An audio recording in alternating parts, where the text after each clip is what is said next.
Bismillahirrahmanirrahim. Alhamdulillahirabbil alamin wassalatu wassalamu ala asyrafil anbiya'i wal mursalin wa ala alihi washabbihi ajma'in. Amma ba'du. Alhamdulillah, syukur pada Allah SWT. Pagi ini Ustaz akan menyediakan satu video berkenaan dengan tajuk jenis akad dalam muamalah Islam. Tajuk ini adalah sambunganlah kepada video yang pertama itu, iaitu pengenalan muamalah Islam.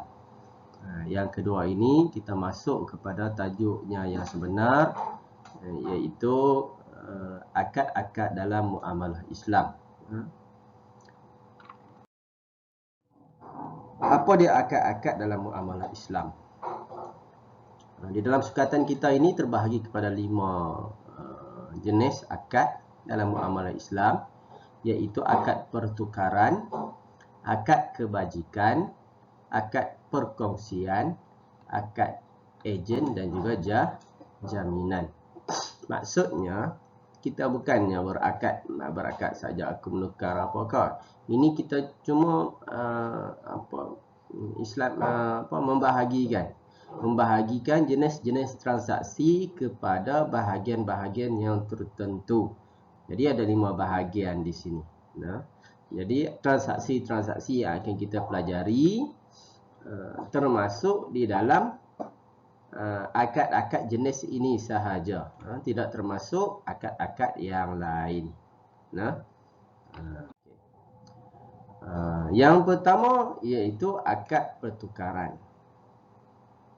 Akad pertukaran kita akan belajar berkenaan dengan akad jual beli dan juga sewa. Untuk kebajikan yang kedua ni dia ada 4, iaitu hibah, qard, waqaf dan juga wadiah. Yang ketiga perkongsian, musyarakah, mudharabah. Yang keempat ejen, iaitu wakalah, dan yang kelima jaminan, iaitu kafalah dan rahnu. Jadi kesemuanya kita akan belajar. Akad pertukaran ada 3, akad kebajikan ada 4, 7 dah di situ. Lepas tu akad perkongsian ada 2, 9. Ejen ada 1, wakalah 10. Dan last sekali jaminan ada 2. Jadi 12. Jadi maksudnya kita akan mempelajari ke semua 12 transaksi ini. Ke semua 12 transaksi inilah kita akan belajar. Yang pertama, akad jual beli. Apa maksud akad jual beli? Iaitu suatu akad pertukaran barang dengan persetujuan penjual dan pembeli. Akad pertukaran barang dengan persetujuan penjual dan pembeli. Contoh, membeli makanan di kantin sekolah dengan duit. Macam mana akad pertukarannya? Tukar tang mana? Tukar tang makanan hak milik pemilik kantin, duit hak milik kita. Kita tukar duit kita tu, kita tukar pergi bagi jadi duit dia. Manakala makanan tu dia bagi kat kita, tukar mai jadi hak milik kita. Itulah nama akad pertukaran. Jadi kita dapat makanan, dia dapat duit. Asalnya kita ada duit, kita tak ada makanan. Jadi kita tukar. Hang bagi duit, hang bagi makanan kat aku bagi duit dekat hang. Nama dia akad pertukaran barang. Nama dia apa? Jual beli. Jual beli. Jadi makanan tu jadi hak kita terus lah. Ikut suka kita nak buat apa pun.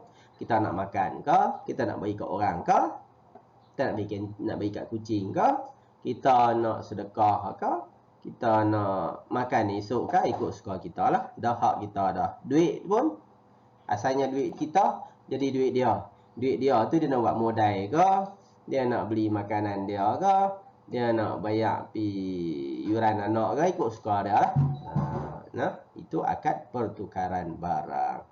Tukar hak milik lah. Barang dengan barang. Yang kedua, sewaan. Akad bagi menyerahkan sesuatu yang bermanfaat yang boleh diberikan secara sewa dengan pembayaran tertentu. Jadi sekarang ni ulang sekali. Akad bagi menyerahkan sesuatu yang bermanfaat. Apa yang bermanfaatnya? Rumah.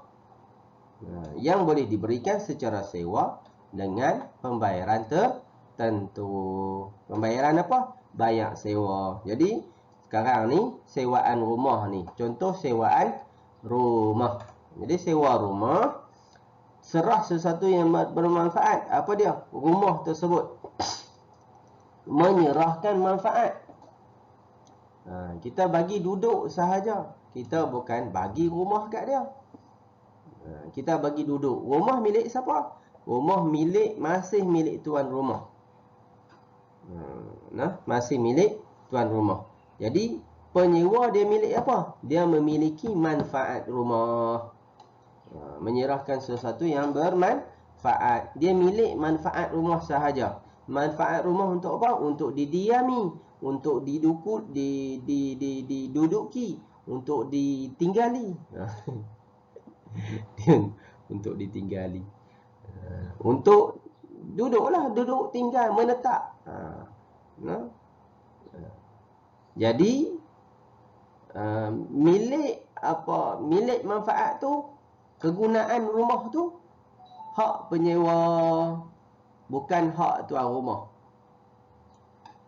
Rumah hak milik tuan rumah. Manfaat rumah milik penyewa. Jadi kalau tuan rumah nak main duduk sekali-sekala boleh tak? Tak boleh lah. Walaupun rumah dia. Tu nama dia menyerahkan sesuatu yang bermanfaat dengan pembayaran tertentu. Apa bayaran dia? Sewa rumah. Saya sewa rumah ni, berapa nak sewa? 500 sebulan. Jadi kita bagi duit 500 sebulan dekat dia. Jadi kita duduk rumah dia. Dalam tempoh sebulan tu, tuan rumah tak boleh main ikut suka hati, nak buka pintu kunci main masuk duduk menyembang, bawa kawan dia ke apa ke, tak boleh. Sebab manfaat rumah dah diberikan kepada penyewa. Jadi tuan rumah tidak ada hak untuk masuk duduk. Dia nak masuk rumah dia sendiri yang disewakan tu pun dia kena minta izin kepada penyewa rumah. Faham nah? Yang ketiga, hibah. Hibah ni masuk dalam akad kebajikan, bahagian kebajikan. Yang tadi tukar, yang ni pertukaran. Akad pertukaran, tukar duit dengan rumah. Yang kedua, tukar duit dengan manfaat rumah. Beza tu kan. Yang ketiga ni hibah. Hibah ni bahagian kebajikan. Maksudnya memberikan sesuatu secara percuma dengan rela hati kepada orang lain ketika pemberi masih hidup. Di sini ada beberapa perkara yang kena faham. Yang pertama, memberikan sesuatu. Apa dia? Contohnya, memberikan sebuah rumah kepada anak. Memberikan sesuatu. Di sini contohnya rumah. Sesuatu tu ialah rumah. Secara percuma, tak perlu bayar. Tak perlu bayar. Anak tidak perlu membayar untuk mendapatkan rumah tersebut. Sebab bapa atau mak dia bagi rumah kat dia. Dengan rela hati kepada orang lain. Dengan rela hati, ikhlas hatilah. Senang hati sahaja bagi ni rumah ambil kat hang lah. Rumah tu ambil kat hang, rumah ni ambil kat abang. Kepada orang lain, siapa? Daripada mak kepada anak, daripada bapa kepada anak. Tu orang lain lah, orang lain. Pada anak tu orang lain lah. Bukan kata orang lain ni orang yang lain terus kepada keluarga. Tak, ikut suka lah. Kita nak bagi kepada anak kan, nak bagi kepada abang kan, nak bagi kepada siapa kah? Penerima tu orang lain, bukan kita sendiri. Tu nama maksud orang lain. Ketika pemberi masih hidup. Jadi mak dia kalau bagi kat anak, mak dia masih hidup. Dia bagi itu semasa hidup. Ni mak masih hidup lagi ni, mak bercakap dengan hang kan? Betul? Jadi mak bukan hantu? Bukan. Jadi oleh kerana confirm dah kata mak hidup, mak bagi rumah ni kat hang. Nama dia apa? Nama dia Hebah, mak. Nama dia Hebah. Bagi sesuatu secara percuma kepada orang lain semasa masih hidup. Yang kedua, qard. Qard tu bahagian kebajikan juga. Sebab apa masuk bahagian kebajikan? Sebab tak ada untung pun. Macam tadi hibah, tak ada untung. Untung apa kepada mak dia? Tak ada apa? Tak ada untung apa? Ada duit? Tak ada, tak dapat duit apa pun. Bagi saja. Sama juga qard. Qard pun memberikan hutang, kebajikan lah. Memberikan hutang wang kepada orang lain tanpa sebarang imbuhan dan perlu membayar kembali dengan jumlah yang sama. Contoh, memberikan pinjaman wang RM100 untuk kegunaan peribadi. Contoh. Kita tengok.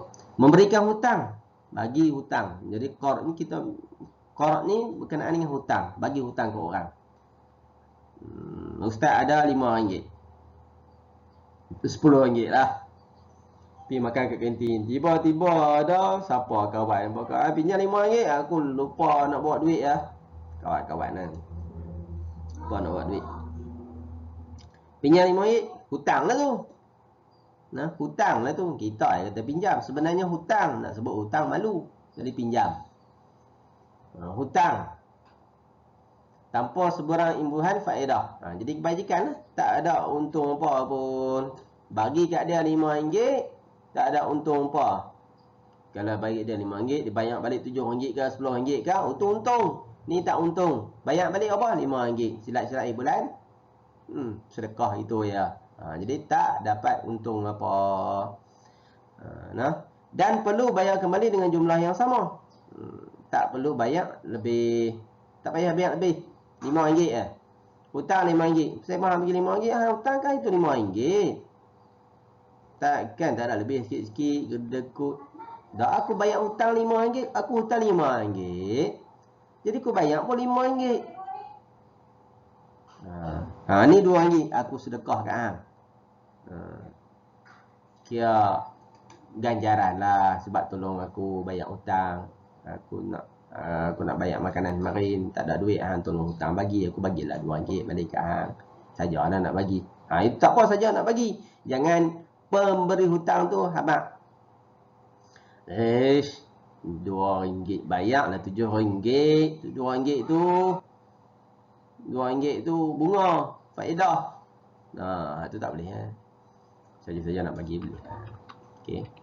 Nama dia qard. Berkenaan dengan hutang ni, hutang tambah faedah ni qard nama dia. Waqaf. Waqaf maksudnya mewakafkan harta yang dapat diambil manfaatnya serta kekal fizikalnya untuk mendapat keredaan Allah. Contoh, mewakafkan rumah untuk pusat penjagaan anak-anak yatim. Jadi di sini wakaf harta yang dapat diambil manfaatnya serta kekal fizikalnya. Maksudnya apa? Wakaf harta yang dapat diambil manfaat. Contoh macam dia wakaf rumah. Wakaf rumah. Rumah wakaf. Tak situ wakaf. Manfaat dia apa? Rumah manfaat dia duduk, tinggal, menetap. Jadi siapa nak duduk? Anak-anak yatim. Duduk kat situ. Serta kekal fizikalnya. Fizikalnya kekal. Rumah tu tetap rumah duduk di situ juga. Tidak ke mana-mana. Maksudnya pemilik itu sekarang ni kalau ikut kerajaan negeri Kedah contohnya, bila kita wakaf kepada Jabatan Agama Islam Negeri Kedah. Jadi pemilik rumah sekarang, jika wakaf rumah untuk pusat penjagaan anak yatim, kita pergi wakaf kat mana? Kita bagi dekat Jabat Agama Islam. Pergi Jabatan Agama Islam, masuk tanya, saya kata nak wakaf, tak apa, saya nak hantar pergi unit bahagian wakaf. Bahagian wakaf dia akan terima lah. Cik nak wakaf apa? Saya nak wakaf rumah, tak mana? Rumah tani. Harga dia berapa ni? Untuk siapa? Untuk apa? Anak yatim lah. Jadi mereka ambil lah kita punya geran rumah tu, mereka simpan. Jadi geran rumah tu hak milik siapa? Hak milik umat Islam. Siapa pegang? Jabatan Agama Islam Negeri Kedah. Hak milik umat Islam. Kekal fizikalnya, tak boleh nak buat apa. Tu kekal fizikalnya tu. Tanah tu tak boleh dijual beli dah. Tak boleh jual beli. Rumah tak boleh nak pergi jual beli, tak tawan. Sebab kita dah wakaf rumah tu untuk kegunaan umat Islam. Termasuklah anak-anak yatim tu lah. Tu nama dia wakaf harta. Seterusnya wadi'ah. Yang keempat, jelas sekali, akad kebajikan juga. Maksudnya memberikan sesuatu barang kepada orang lain agar dapat disimpan. Contoh simpanan wang, itu wadi'ah.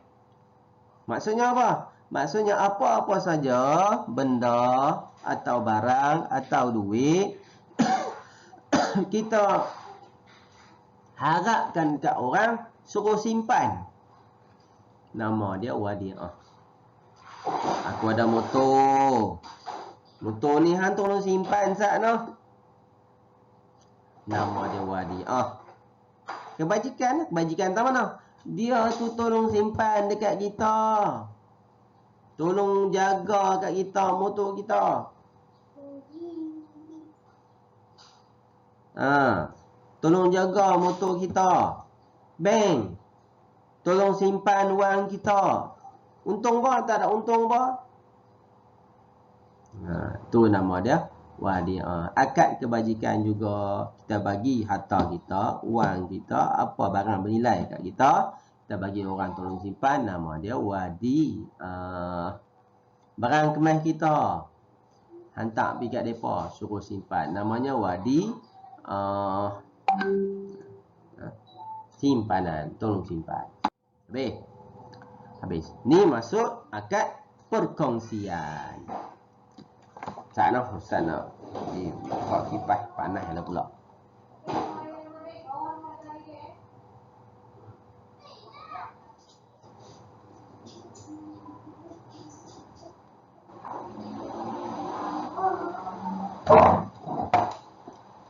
Okey, baik. Sambung akad perkongsian. Akad perkongsian ada dua. Yang pertama musyarakah, yang kedua mudharabah. Kita ambil musyarakah dulu. Apa dia maksud musyarakah? Musyarakah ialah akad yang menetapkan sesuatu harta atau perniagaan yang dikongsi bersama oleh dua orang atau lebih. Contoh perkongsian untuk menubuhkan syarikat perniagaan.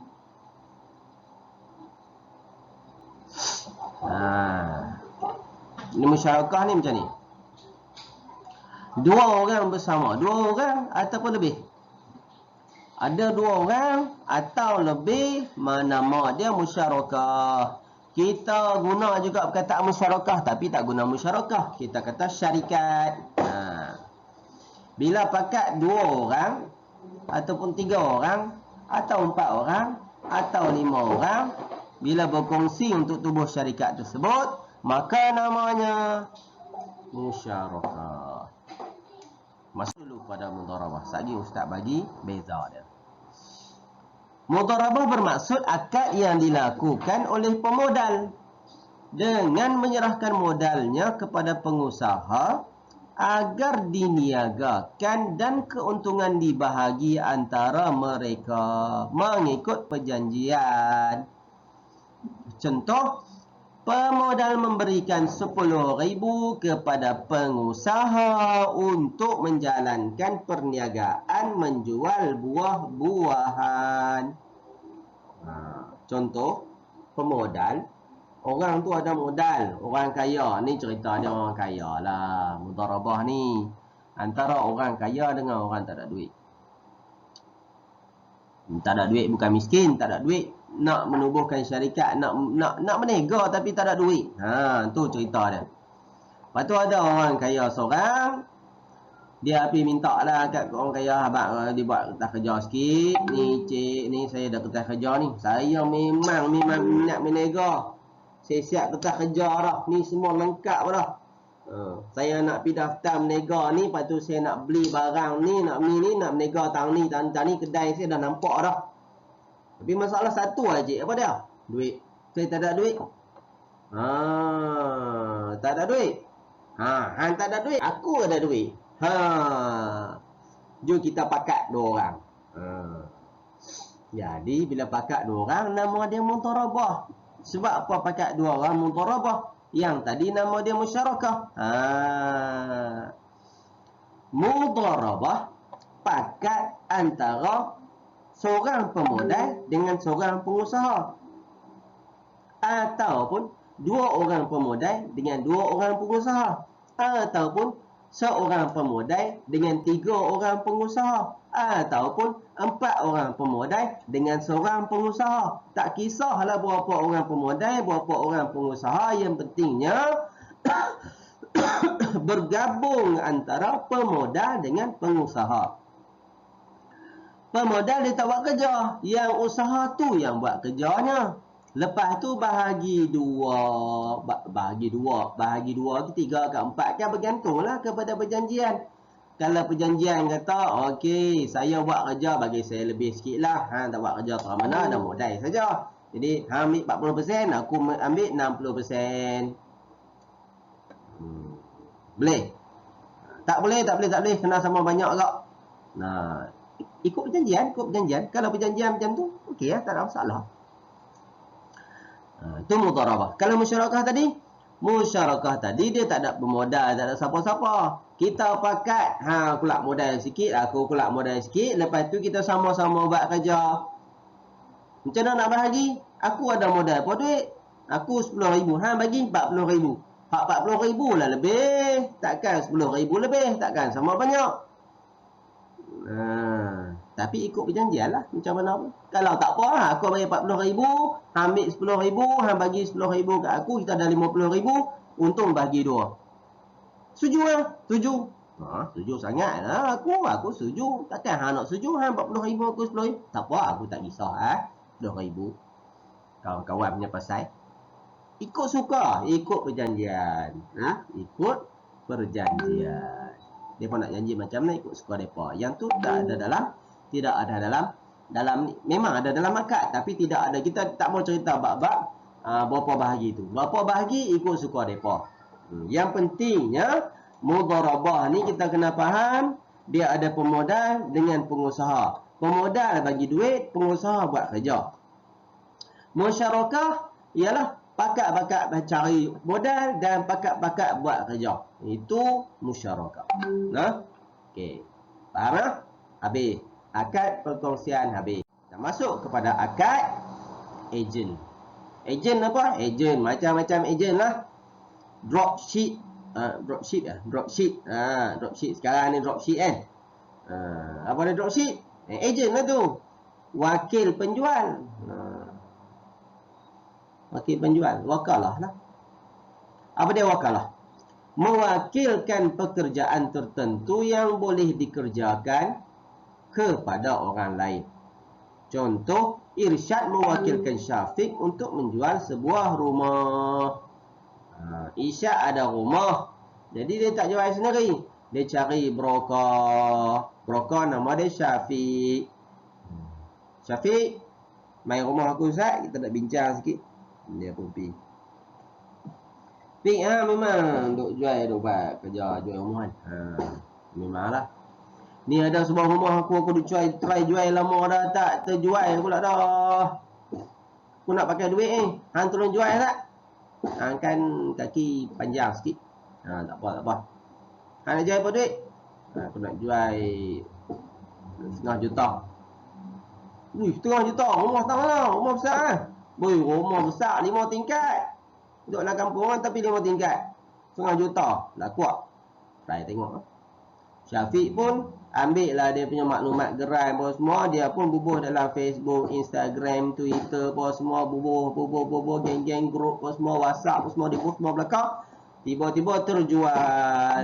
Bila terjual, jadi Syafiq pun dapatlah keuntungan sikit. Ikut perjanjian. Ikut perjanjian. Janjian berapa kalau hang jual rumah ni aku bagilah apa ibu. Jadi dapatlah jualan tu. Ini nak abad mana? Bukan nak abad kata dapat duit tu. Nak abad kata seseorang boleh tolong jual rumah tersebut kerana diwakilkan oleh tuan rumah. Kalau tidak Syafiq, apa kaitan dia nak jual rumah orang? Kok suka nak jual rumah orang? Mana boleh. Rumah motor orang. Ni cik. Mai siapa nak main motor ni, ada 10 biji motor ni saya nak jual belakang. Dia pergi kat pasar raya tu parking. Orang kata gila ke apa ke? Mana boleh jual rumah motor orang duk parking. Tapi kalau motor duk parking, semua tuan tu belakang Syafiq hang jual motor aku. Syafiq hang jual motor aku. Syafiq hang jual motor aku. Semua 10 tu, semua ada tak situ belakang semua nak jual belakang. Jadi dia boleh jual, tak ada masalah. Contoh terbaik macam mana? Tu tengok tepi-tepi jalan tu. Nampak kedai Cina, kedai Melayu. Ada kereta banyak-banyak. Dia tulis 10,000 kat cermin, 4,000, ada tong apa semua kat atas kereta tu. Tu akalah lah tu. Tolong jual. Ingat kereta dia? Bukan kereta dia tu. Orang pergi letak tolong jual kereta aku. Duk situ setahun, 2 tahun, 3 tahun. Tiba-tiba terjual. Dapat untung jualan tersebut. Tuan anak 4,000. Tuan anak 4,000 dia jual lanang tu. Jadi hak 2,000 lagi boleh ke dia. Nah. Tengok kereta tepi jalan. Orang Melayu suka jual tepi jalan lah. Tak tepi jalan, lepas tu tak tong. Tu nampak kereta nak jual lah tu. Kalau sebiji mungkin hak tuan rumah, tuan kereta tu. Tapi kalau 2-3 biji tu bukan tuan kereta lah. Tu ada orang tolong jaga tu. Ada orang tolong jaga. Jadi kita telefon dapat kat siapa tu. Bila telefon tong nombor atas tong tu, nombor atas tong tu, nombor di tong tu atas kereta tu nombor ejen orang jual tu. Kita tak akan dapat bercakap dengan tuan kereta. Pergi ejen tu lah kalau dia bagi nombor tuan kereta. Bila tak tulis nombor tuan kereta. Buat apa aku tolong jual kalau telefon tuan kereta kan? Ni wakalah nama dia. Wakil, mewakilkan pekerjaan tertentu. Bukan sekat jual saja, beli pun boleh.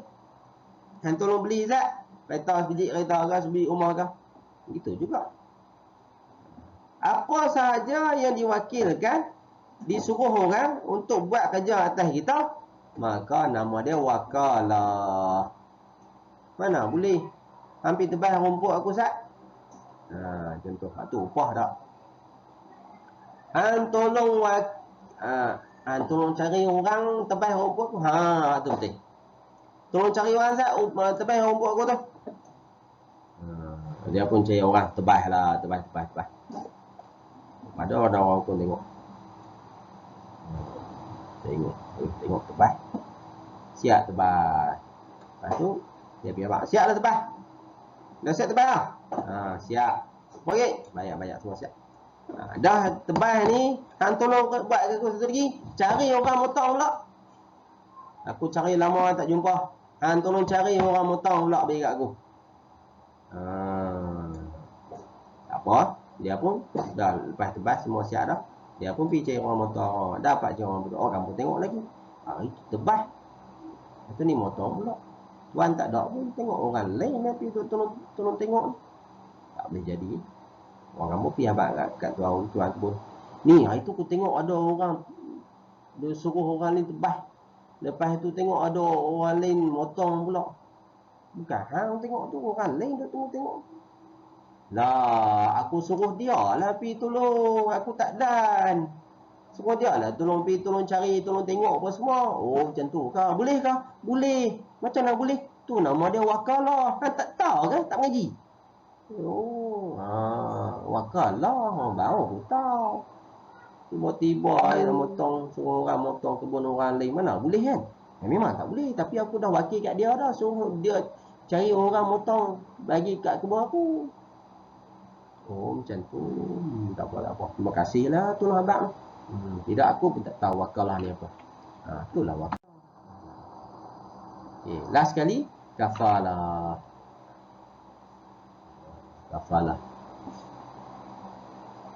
Bukan last lah. Ada dua ikut. Kafalah satu di satu di apa? Gadaian tu pergi pot lah. Apa dia kafalah? Jaminan yang diberikan oleh penjamin kepada orang yang dijamin atas sesuatu transaksi. Contoh, Muhammad menjadi penjamin kepada Ahmad yang membuat pinjaman kewangan daripada bank. Okey. Jadi penjamin. Kafalah ni penjamin lah. Sekarang ni kalau pinjaman bank ni kita ada jaminan dah. Panggil puak syarikat tu, syarikat jaminan kerajaan tu, jaminan bank kerajaan tu dulu dia iklan banyak. Tu penjamin lah tu.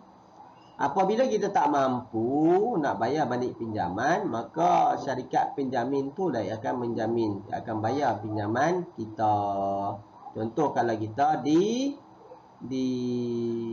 istiar muflis contohnya.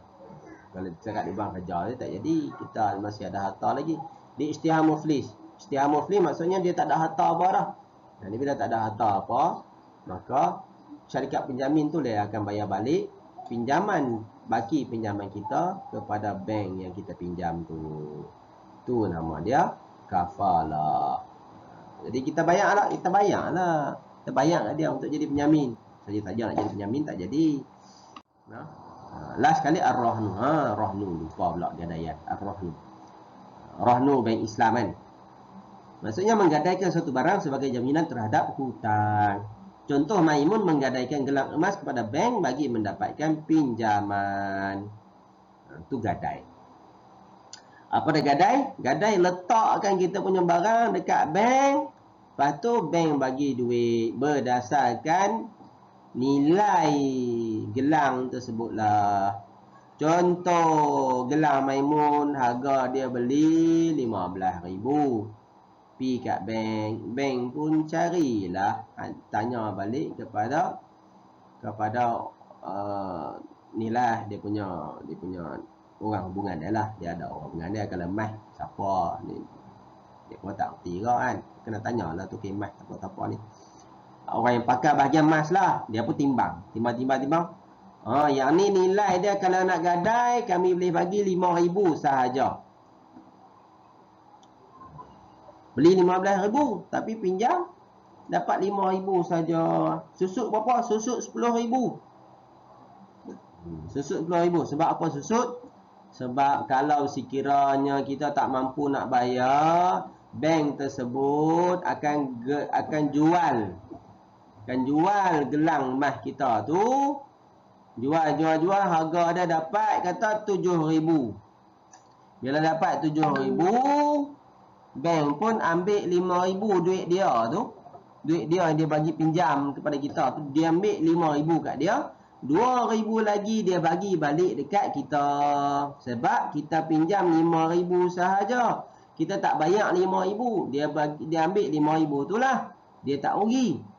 Lepas tu duit baki tu dia bagi balik kat kita. Kita hilang gelang. Tu dia namanya ar-rahnu. Jadi kalau sekiranya kita mampu bayar balik 5,000, kita dapat balik gelang emas kita tu yang harga 15,000. Tu gadai nah, gadai. Dalam tempoh gadaian tu tak boleh lah bank saya pinjam 5,000 dalam tempoh 10 tahun saya akan bayar. Jadi dalam tempoh 10 tahun bank tidak boleh gadai, bukan tak boleh gadai, tak boleh jual barang gadaian tersebut untuk mendapatkan balik duit dia tu. Dia tak boleh jual barang tu sebab barang tu barang hak milik kita lagi. Dalam perjanjian kita nak bayar 10,000 tu, 5,000 tu dalam tempoh 10 tahun. Tiba-tiba tahun yang ke-9 kita ada duit sikit, kita pergi bayar apa habis. Bila bayar apa habis, dalam tempoh tersebut maka kita boleh balik gelang tu. Tapi selepas 10 tahun bank hantar mai, dah cukup dah tempoh 10 tahun nak bayar ke tak? Kita kata tak ada duit nak bayar, Lepas tu bank pun lelong lah gelang tu dapat. Dia akan dapat lelong paling kurang paling rendah dia akan bagi 5,000. Sebab dia nak balik duit dia tu 5,000. Dia tak akan bagi 4,000 ke 3,000 dah. Dia akan dapat 5,000 ataupun lebih. 5,000 ataupun lebih. Tu bank punya kerja. Selepas tempoh gadaian berakhir. Dalam tempoh gadaian, dalam tempoh akad perjanjian gadaian tadi, kalau tadi 10 tahun, kita diberi masa untuk bayar 10 tahun 5,000 tu. Kalau perjanjian kata kita 3 tahun, dalam tempoh 3 tahun kita kena bayar. Kalau tak bayar dalam tempoh 3 tahun, maka bank berhak untuk hantar surat pada kita suruh bayar. Kalau kita tak bayar juga, bank akan jual gelang emas kita tu untuk dapatkan baki pinjaman kita tu tadi. Tu nama dia Ar-Rahnu Gadaian. Jadi habis. Itu sahajalah. Itu sahajalah yang boleh Ustaz cerita. Jadi kesimpulannya, terdapat 11 bentuk transaksi lah. Akad pertukaran, kebajikan, perkongsian, ejen, jaminan. Tukaran ada 2, iaitu jual beli dan sewa. Kebajikan, hibah, qarat, waqaf dan juga wadiah. Perkongsian, musyarakah dan mudharabah, ejen, wakalah dan juga jaminan, kafalah serta ar-rahnu. Jadi Ustaz ada buat sedikit kajian nak buat bagi kaum faham, jadi Ustaz buatlah macam ni. Setiap transaksi ada nak bagi faham dia, nak bagi beza dia. Jadi jual beli dia, nama dia tukar birik barang antara dua orang. Ada dua, seorang ada milikan dia, seorang ada milikan dia. Jadi nama dia jual beli. Kalau asal-asal dulu, orang kampung sama-sama orang kampung. Satu orang sungai, satu orang hutan. Orang sungai ada ikan, orang hutan ada pucuk kayu. Jadi dia pergi tukar pucuk kayu bagi pada orang sungai akan bagi ikan kepada orang hutan. Jadi tukar milik antara barang antara dua orang. Sekarang ni seorang ada barang, seorang ada duit. Ni keadaan sekarang. Dia tak tukar barang lah, dia tukar duit dengan barang. Boleh tak? Boleh. Nama dia apa? Jual beli juga. Yang kedua, sewa. Sewa kita guna manfaat. Dia tak ambil barang. Barang tu duk tentu juga hak milik tuan rumah. Cuma nama manfaat saja, maka namanya sewa. Hibah. Bagi barang percuma saja masa hidup. Bagi barang saja masa hidup. Dekat siapa-siapa saja. Aku nak bagi barang kat hang, bagi motor kat hang. Aku nak bagi apa sajalah. Ni pen ni make tu hibah lah tu. Kita bagi pen ke orang, bagi tu benda kecil kan. Tu hibah nama dia. Qarat bagi hutang tanpa faedah, waqaf harta lah, wadiah simpanan. Musyarakah kongsi tubuh syarikat, pakat bagi modal, pakat usaha. Mudharabah kongsi untung antara pemodal dan pengusaha. Wakalah wakilkan orang lain untuk buat sesuatu kerjaan kita. Kafalah yang bermaksud penjamin. Rahnu gadaian.